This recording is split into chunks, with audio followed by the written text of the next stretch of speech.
शरद ऋतू हा जरी कडक उन्हाचा काळ जरी असला आणि पित्त वाढवणारा काळ जरी असला तरी त्याच्याबरोबर येणारे आनंदाचे उत्सव महोत्सव हे मोठ्या प्रमाणात येतात. कारण नवीन धान्य आलेलं असतं आणि शिवारामध्ये नवीन धान्य पिकलेलं असतं, त्यामुळे अत्यंत उत्साहाचं वातावरण असतं. आणि याच काळात जसे अनेक उत्सव येतात तसंच अन्नकूट हाही एक भाग असतो की ज्यावेळेला कृष्णाला अनेक प्रकारच्या अन्नपदार्थांचा नैवेद्य दाखवला जातो.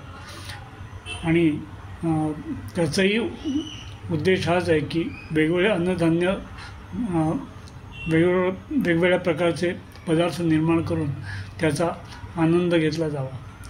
थोडक्यात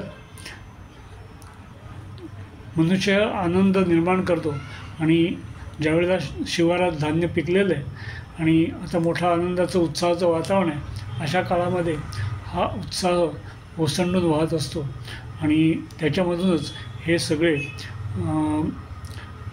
नवरात्रीपासून ते दिवाळीपर्यंतचे वेगवेगळे उत्सव त्याच्यामध्ये येत असतात.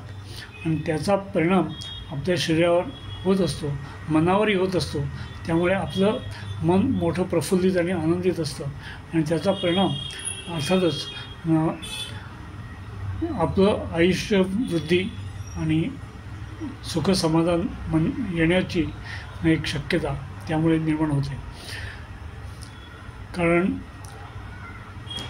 आनंद असला आणि त्याच्यामागे आधी 4 महिने शिवारामध्ये भरपूर श्रम करण्याची जर त्याच्या मागे जर परंपरा किंवा पीठिका असेल तर नक्कीच तो आनंद शतगुणित होत असतो आणि तो पुढे आरोग्यामध्ये फलद्रूप होत असतो. आणि म्हणून या काळामध्ये भूक वाढते आणि ती भूक वाढते त्यासाठी वेगवेगळ्या प्रकारचे अन्नधान्य अन्नपदार्थ हे निर्माण होत असतात. आणि त्याचा आनंद घेण्यासाठी आपली भूक आपली पचनशक्ती ही सक्षम ठेवावी लागते आणि त्यासाठी आपल्याला व्यायाम करायला पाहिजे.